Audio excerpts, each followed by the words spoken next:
And again, notice how, the core at the center of all this are the exercises to be relaxed and focused and in a visual mode.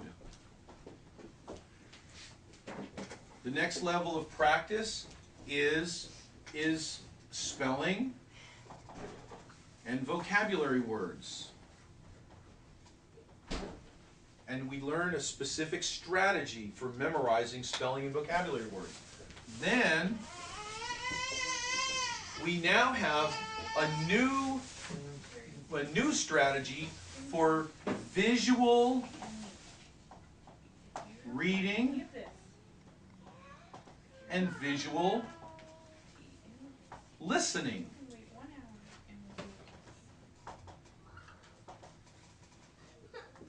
See, and everything builds on the strategy before it.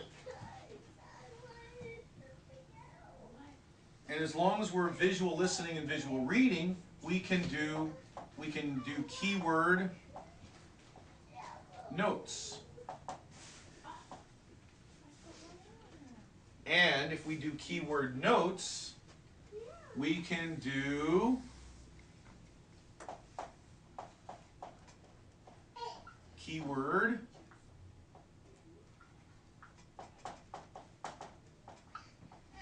outlines. And that's going to make what? Writing our compositions and essays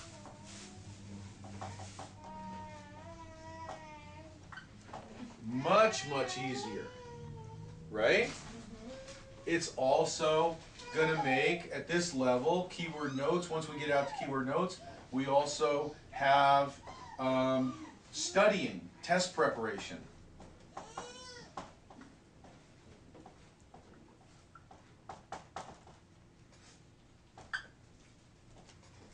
And once we've got that down, now we have a strategy for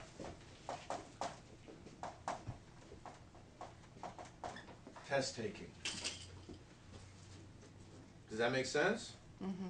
So each one of these layers, like an onion, builds on the layer beneath it. If we don't have, like that, remember the conversation last night from step 1 through 6? You got to have step 2, or step 4 is not going to make sense.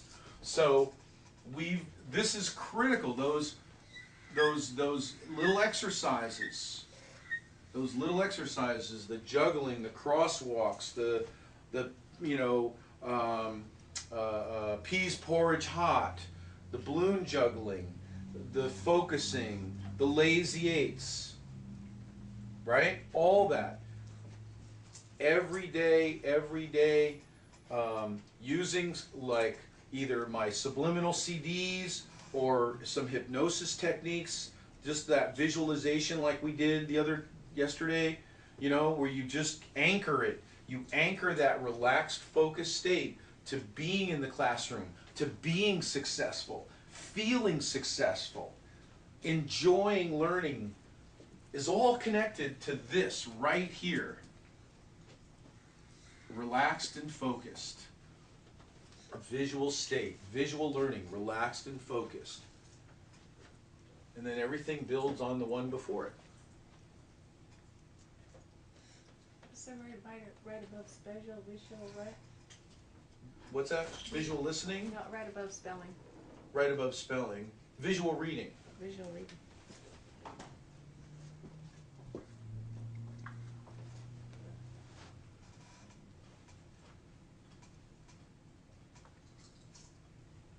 I guess I could put writing in here somewhere. I'm still lagging behind on that one. My poor handwriting. I should put there. I'll put that right there. Handwriting. But we do want to take handwriting from that drawing process, that drawing strategy into make it automatic. Just right without looking. A lot of times I'll put a sentence up on the board. The quick brown fox jumped over the lazy dog, or just something. and I'll just have them write without looking at their paper. And it doesn't have to be neat. It's not about looks. It's just about practicing drawing your or not writing your letters, writing the words from the map, from memory, rather than. Do you know if it means anything when someone's handwriting changes? Like some days they write like this, and some days they write like that. Does that have to do with different sides of the brain that they're accessing more?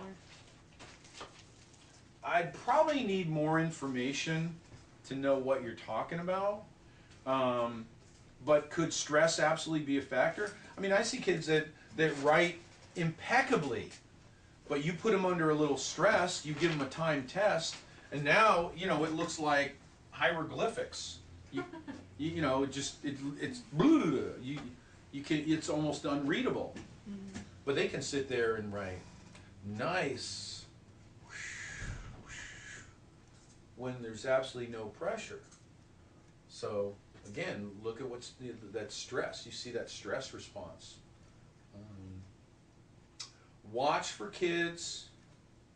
Well, we'll talk about this in dyslexia. Okay, so we've got our skills: test taking, handwriting, class participation, homework. Did we go over the homework thing enough? Taking the homework, breaking it down into little pieces, so that we're not talking about work as this broad, undefined nominalization that can be really scary. We're just going to talk about spelling. We're going to spend 5 minutes on spelling. Forget homework. Forget homework. Let's just spend 5 minutes on spelling. Let's spend 10 minutes on visionating. Remember, we're not going to call it reading anymore. We're going to call it visionating. Show me how you can use your imagination. Because I know you have a good one. You showed it to me the first day we met. You know, because you spelled that word forwards and backwards. You remember that? And you just looked and you could see it. You saw the letters forwards and backwards. So I know you have this awesome imagination. And plus you checked off, you know, you showed me these other things that you like to do, and snowboarding and art and whatever. So let's see if we can build on that great imagination. And so instead of reading, because that's been a problem in the past, let's practice visionating or imaginating. Is that the word? I forget, I go back and forth. Imaginating, right?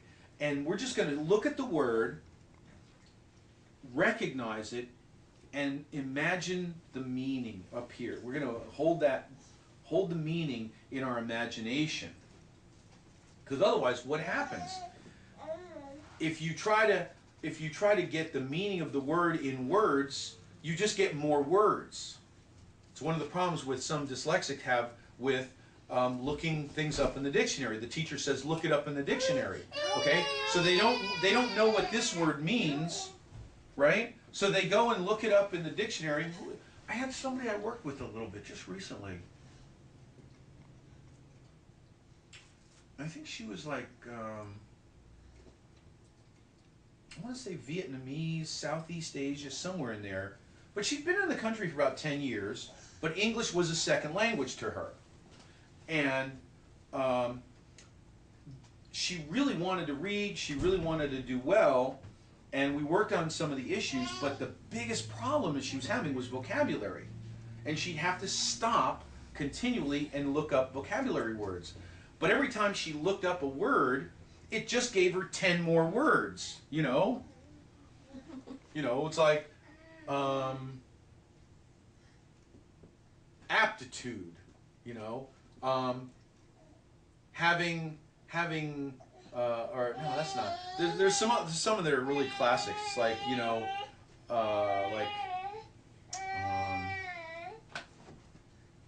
indifferent, you know?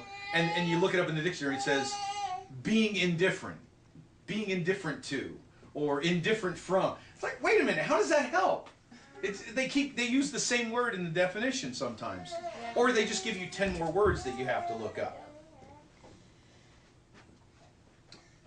Yeah, that never helped me. So My grandma used to say, look it up, and if I knew how to spell it, I wouldn't be asking you, so right. how can I look it up? Okay, So we've seen these challenges, and we've gone over most of them. They just don't know when they don't want to tell you. Behavior challenges, very common with these guys. Difficulty with transitions, going from one activity to another. We've talked about this, letting them know what the schedule is, and even changes in the schedule. We want to talk to the parents about letting them know as soon as possible that there's been a change in the schedule. We don't want to wait until we're in the car and they think we're going to a friend's house and we're taking them to the dentist, or worse, shoe shopping or something like that. Really scary.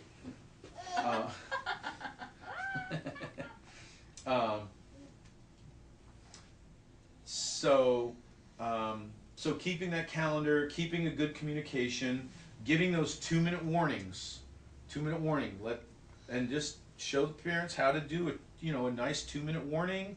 You paint a picture for them. Here's what we're going to be doing, and if needs be, you give them assistance. We never ever did we go over the rule of 3 with defiant children? Did we go over that one? Okay. Where I have oppositional defiance in here. Let's see. Dyscalculia, dyslexia, ADD. You know what? That's a really good one, and I don't know if it's in here, so you'll have to write this one down. But this is my, and I think we went over this for Jalen, right? The rule of 3. What is it? Okay, so here's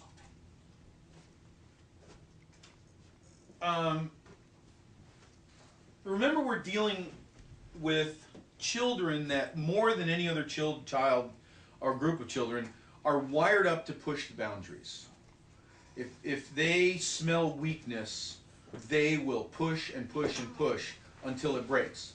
So boundaries, they really, for your own safety, for their well-being and peace of mind and everything else, those boundaries really need to be firm.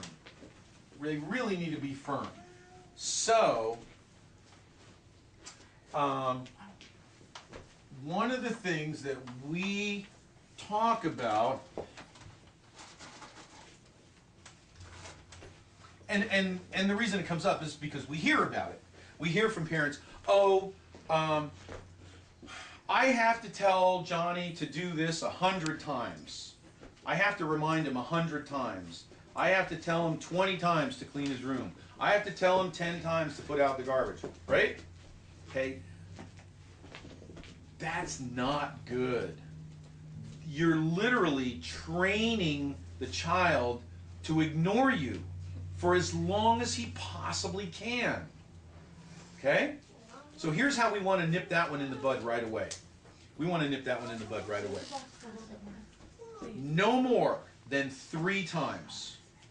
So here's what we go. So this is for the oppositional defiance. Oppositional defiant behavior. Okay? The first time we give instructions, okay, we give the instruction. Well, first get the child's attention.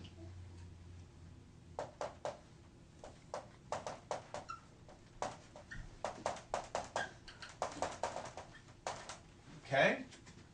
Get the child's attention. Be no further away than 1 foot. 1 foot for every year of age.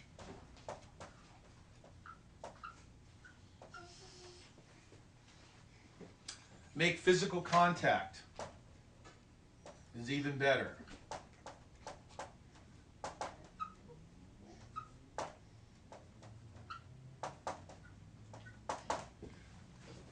Make eye contact, visual contact. Now I've read in book, I think it's in this one right here, the out of control child, and maybe some other book, the ADD book, they say maintain eye contact. Okay? For one thing, you'll drive the little guy nuts Okay? If you sit there saying, look at me when I'm talking to you, look at me when I'm talking to you, look at me, okay? He can't even think if he's looking at you. Okay? It's like just pour acid on my face, I'll feel better. Okay? He can't do it. Are there exceptions? Yes. But most of us, we have to look away. And I even tell parents, I say, just hold on, let me, okay, got it. Does that make sense? He can't think if you're staring at him in the, if he's staring at you in his eyeballs. So he's going to need to look away to process the information. But try to at least make eye contact or visual, I'm going to say visual contact.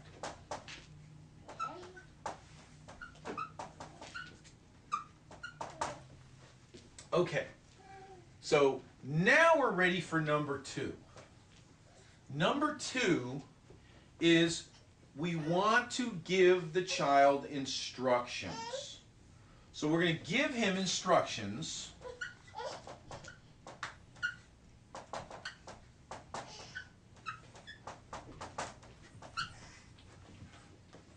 Now we want these instructions to be to fall within a certain parameters if we want the child to be successful. One, I prefer that we be respectful. And this may mean giving him that 2-minute warning. Okay? Within the next 2 minutes, I need you to put out the garbage. Within the next 2 minutes, you need to unload the dishwasher.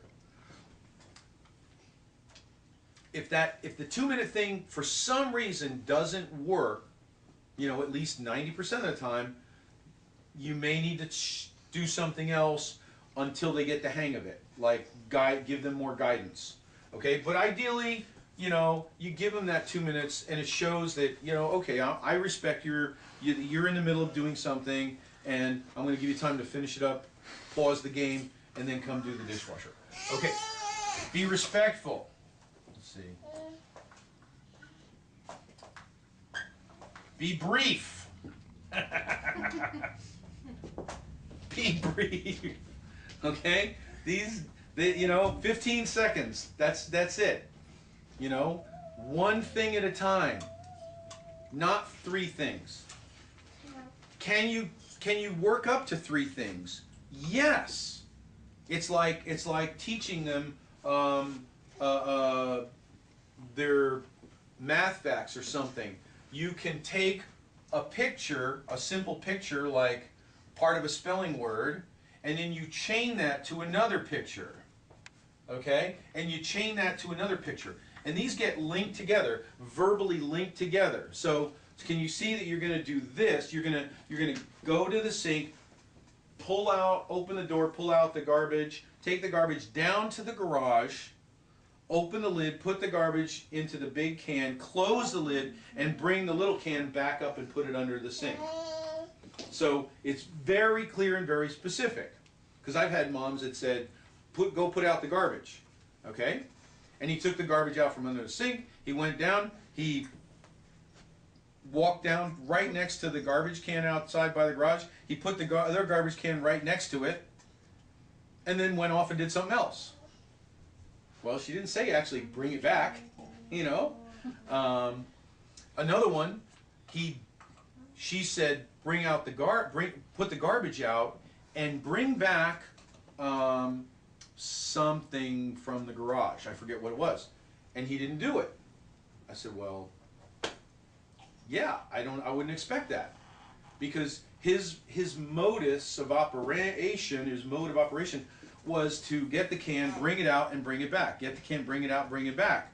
This whole stopping and getting something else, that's just freaky. It's, there wasn't sufficient communication and preparation to make that clear. So be respectful. Be brief, simple, concise directions. And it has to be doable. It has to be doable. It has to be achievable. Remember the 3 questions? Do I have the resources? Do I have the time? So resources, time, and ideally, it's important. Does he know that taking out the garbage is a contribution to the family? That if his contribution is valued. It's not just, I'm not, you know, this is not like the movie Holes, where I want you to dig a hole and then fill it in and dig another hole. And then take that one, fill it in and dig it, just keep moving the dirt around. That's not it. Make sure, remind the parents to let the kids know that what they're doing is important. It's a contribution to the family. Does that work with young adults too? Yeah. Yeah. Living at home and not doing stuff? I guess so, huh? Okay. So notice the first instructions, there's no consequences, there's no reward. But slot machines, okay? If you can keep a human being guessing, or a rat for that matter, about when they're going to get the reward, right, by pressing the feeder bar, they will come back forever. If they detect a pattern, then they'll just get bored and go. Well, at least the rats will, okay? But if you can keep them guessing, if they never know when that payoff is coming, they will keep coming back for more. So aside from encouragement, we want random rewards. Completely random, untraceable, undetectable, never know when it's going to happen. It's always after the fact. It's rarely quid pro quo. Because then the focus is on the reward, not on the homework, not on the job well done. Does that make sense? So next time, where's the focus? Is it on doing a good job or putting out the garbage? No, it's where's my reward? And unless you're prepared to buy your kid a Corvette on his 16th birthday, you better end that one really quick. Because it'll break down. It'll break down.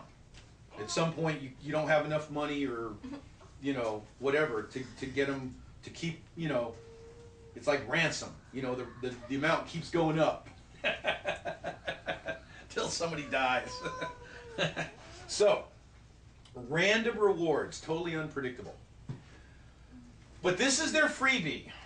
You give them the instructions. If they do it, they get praise. They get recognition and random rewards. Now, step 3 is repeat the instructions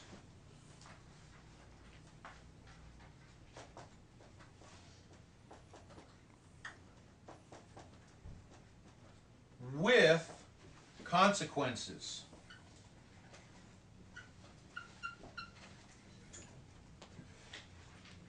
Now we're getting into the orange zone.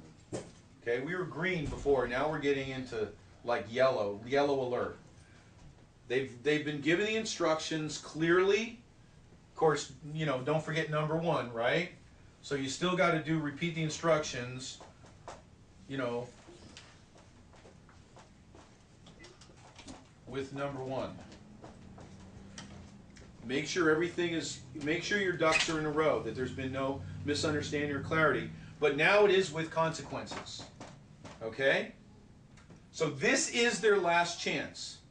They're really not going to get a lot of praise or, you know, job well done's, but they can still at this point do the task without getting penalized. This is their last chance. Number 4, which is actually, this is like preparation here. This is the first time you're telling them. This is the second time you're telling them, and this is the third time you're telling them. Sorry, should have numbered that better. The third time, if they haven't done it by the second time, you help them now. This is, there is no repeating. This is, step 3 is complete the task.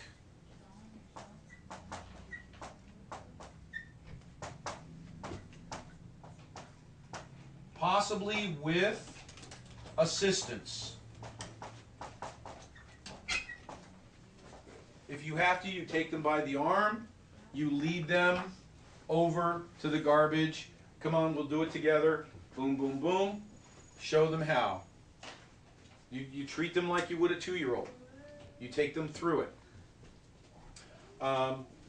And complete the task. Enforce the consequences.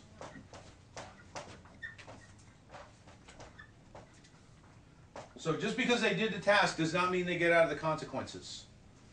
Once it goes past step 2, the consequences are in effect. Does that make sense? Because we're not just talking about getting the task done, we're talking about creating a situation where they're not going to listen to you, which could be at a critical point, a critical moment. Right? Okay, so after you do the resources, time, and how important it is, if they don't do it, you repeat the instructions with consequences? Is that what that is? Is that what you said? Yes, Okay. yes. So we give the instructions once. Uh-huh.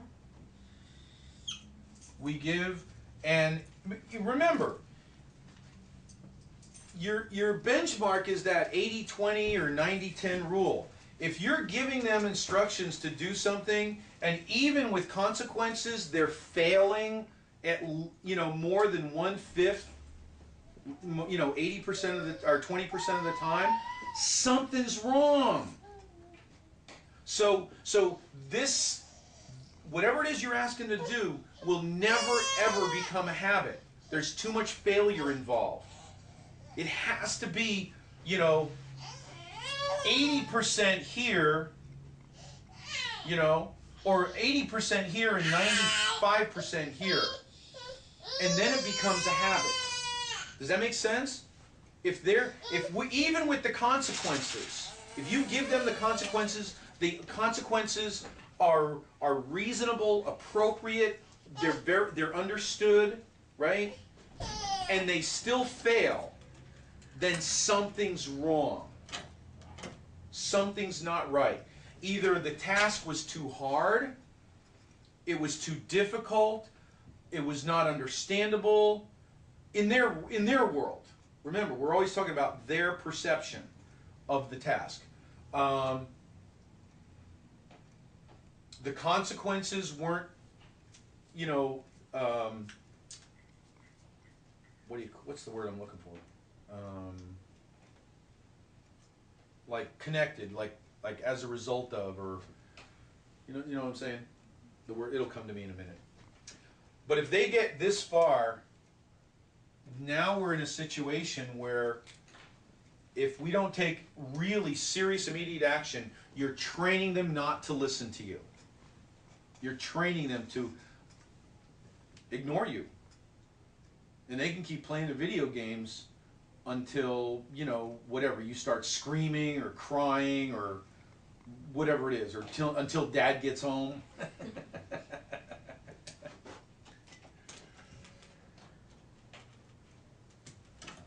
And so as long as this is reasonable and doable, this will put an end very, very quickly. I've seen it work enough times. It very, very quickly. They don't want to be treated like little kids. They don't want to be, even at a fairly young age, they do not want to be taken by the hand and led around. If he's older, follow him to school. Tell the teacher or the principal you're coming to sit with him in class because he didn't get to school on time or something. That'll put an end to showing up late or getting lost. Oh, my mother is sitting with me in class now. Yeah. If you're not responsible, what do we do with a 2-year-old? What do we do with it? Would we let him walk around outside on the sidewalk and hope that he stays safe? Hope that he recognizes, oh, there's a curb or there's a car? No. No. We're gonna hold his hand every step of the way until he's inside and safe. So whether he's 2 years old or 12 years old, if he can't get to class on time, you hold his hand and you take him to class.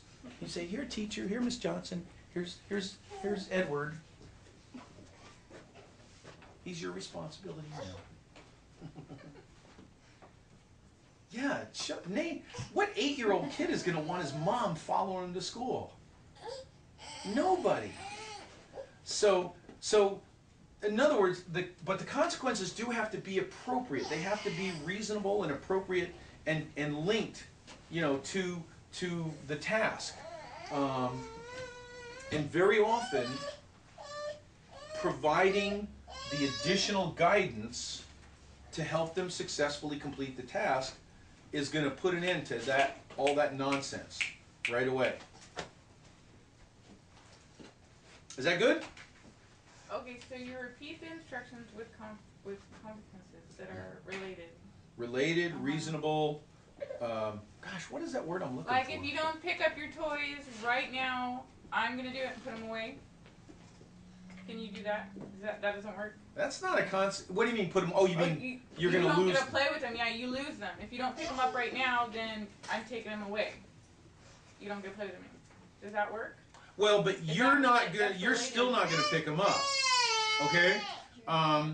If we don't get your toys picked up now, and by the way, toys is another nominalization. It's too broad. Okay? Yeah.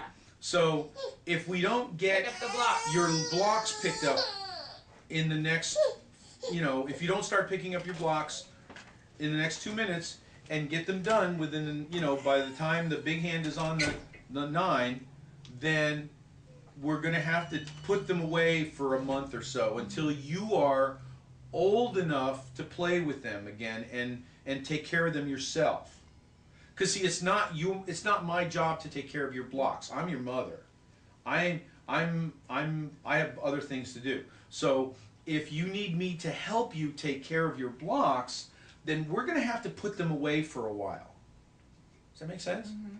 You see how it's directly related to the consequences are directly related. And taking away responsibility and accountability is often a very, very appropriate. If you drive with your talking on your cell phone, you don't drive anymore. If you get a speeding ticket, you don't drive anymore until you're 21. Does that make sense? Mm-hmm. Those are reasonable, appropriate consequences. Like the one where if you don't finish your homework, you don't get to go trick-or-treating. Too far apart. Too far apart. There's no reality there. Now, if you don't finish your homework on time tonight, we can't go out for ice cream. We can't go to your friend's house, because we don't have enough time tonight. It's very immediate. It's connected. It's logical. That's what I meant. Logical. Logical consequences. But even if they go, oh, okay, I'll do it. No. Once 2 is out, once you speak the consequences, that's it. I mean, that's his last chance to do it. Yeah. Once you get to 3, then it doesn't matter. If you say time's up, and you have to help him complete the task, it doesn't matter what he does. Now, once you get to step 3, the consequences are enforced. So that he not only learns to do the job, but he learns that he can't blow you off as the mom. And the sooner this happens, the better you will make moms all over the world happy by teaching them this one thing right here.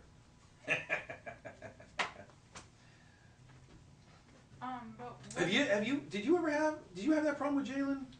The not listening to you, having to tell him 10 times? Yeah, before. Have you guys worked on this? Yeah, we have given him some consequences, taking TV away, because remember the time when he was at Lafayette? Yeah. He didn't want to do the last few hours of it. Yeah, he was. Because he wanted to play with his DS. And I was like, you know what? No DS the rest of the month. Yeah, it's too much of a distraction. Right. So. And that's the rationale we use about the video games. Right. If they become obsessed with video games, they're gone. That's it. They're gone. So okay. he was tearing up when you asked him to relax. I was like, okay, wait, you wasted my time, my money to have Jerry come all the way over here, and I take you here, and so Daddy put it somewhere. I don't even know where it's at. and Got it. No TV only. We'll let him watch TV occasionally. Yeah, a little bit. Yeah. But the DS is gone. So that was the consequence. Now, does he have a strategy for getting the DS, whatever it is, back? I'm not giving it to him because of school starting. So Oh, okay. Yeah. So you're going to kind of keep it away anyway and through the TV. school year. Just weekend I'll let him watch TV, but like playing video game, he'll play on the Wii, but not the DS because DS is handheld. You can bring it to school and stuff like that. So I like to keep that away, Got it. So, Got it. yeah. Got it. Very good. Very good. Any other questions on this one? All right. Well, how do you do it when it's not your child, though? How do you, if you're... Well, you're either in charge or you're not. Are you in charge of him? Do you have? Are you accountable to keep him safe and sound? Okay. So, without being physically abusive, Well, you... do you have permission from the parent? If you're watching a child, do you have permission to pick him up and take him to a safe place, or remove him from a situation that's inappropriate or out of his realm of responsibility? Is it better to be easygoing at first, or just to become like friendly with them, like you're on their side, or is it better just to put down all your firm boundaries at once?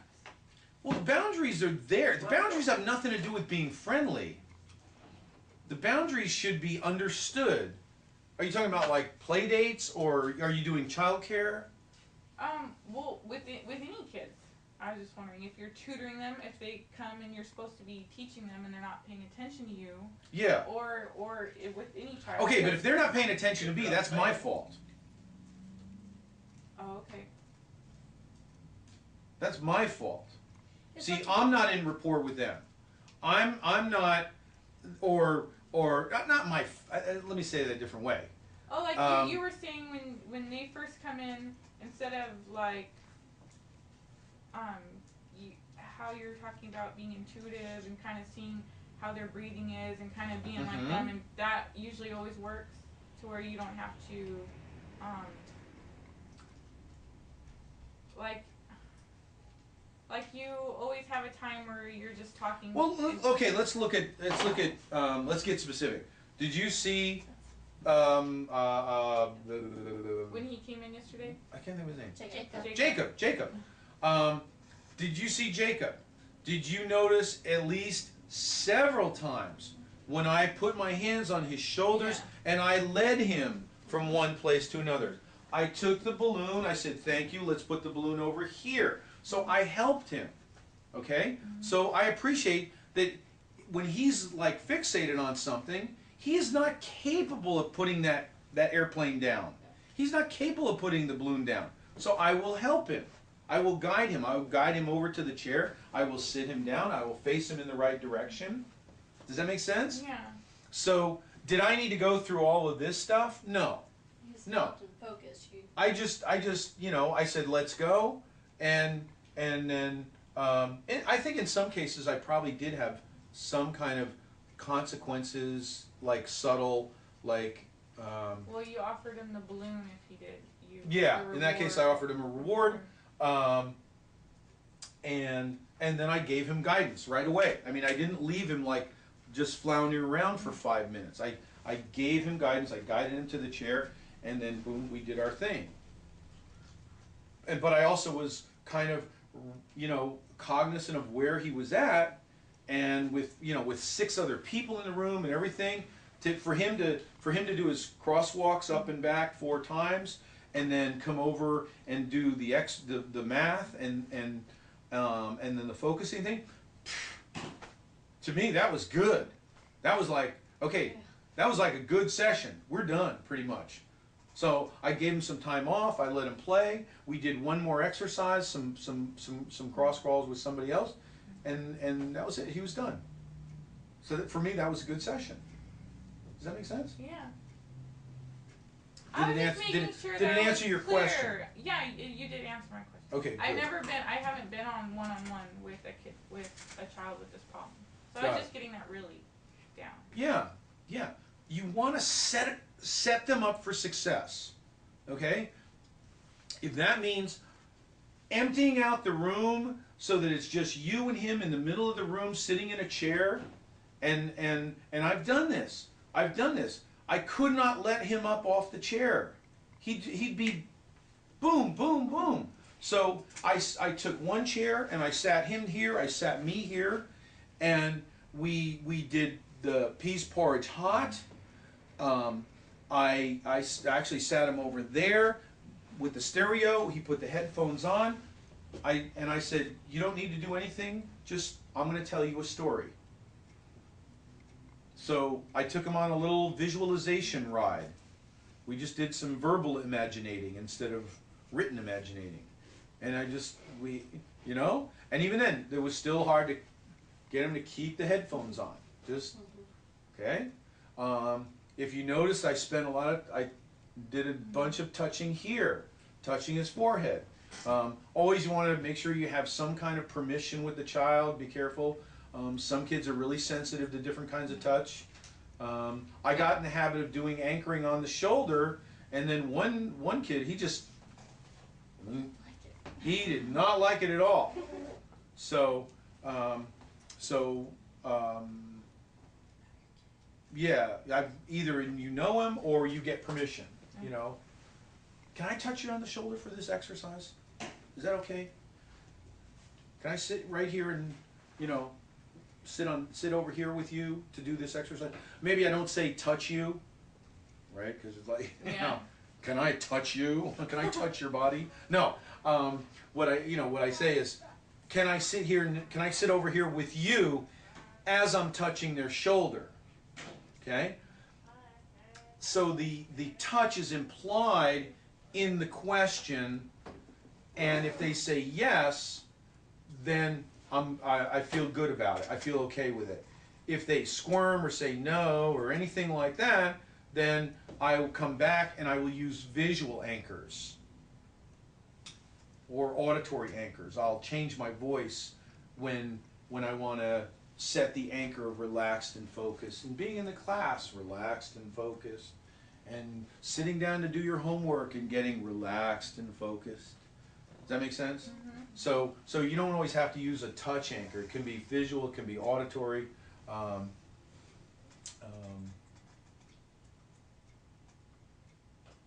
Okay, so that's good? Yeah. Good. All right. So that's that defiance, or you know, being you know, yeah, defiant.